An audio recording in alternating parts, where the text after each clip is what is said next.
আরে ভাই, কি করছিস? ওই একটু ধান গোছাচ্ছি। তোকে একটা প্রশ্ন জিজ্ঞাসা করব? হ্যাঁ, বল। বলছি, একটা সাপের বিষ বেশি নাকি একটা মানুষের বিষ বেশি? এটা আবার কেমন প্রশ্ন ভাই? সাপের বিষ বেশি।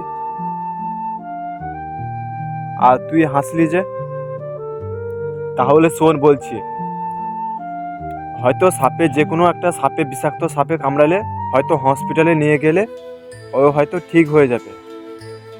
মানে হয়তো বেঁচেও যেতে পারে, আবার ও, মরেও যেতে পারে। তো ওটা ওর ভাগ্যের ওপর নির্ভর করে। তো মানুষ, যে মানুষের যে বিষটা, তো সেটা মানুষের মানে কোনো কামড়ানো বিষ না।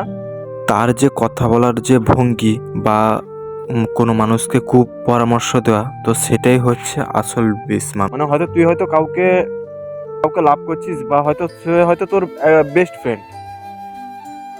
তো তোর সাথে হয়তো তোর দুশ্মন একটা তোকে হয়তো ওর ব্যাপারে এমন উদ্দেশ্য করে কথা বলবে যেটা শুনে তোর মানে মন ভেঙে যাবে, আর ওর প্রতি ঘৃণা চলে আসবে। তো আমি এটাই বোঝাতে চাইছি যে সাপের থেকে মানুষের বিষটা অনেকটাই বেশি। মানে একবার যদি কারোর প্রতি যদি মন ভেঙে যায়, তো ওটার কোনোভাবে কোনো উপায়ে জোড়া লাগানো যাবে না।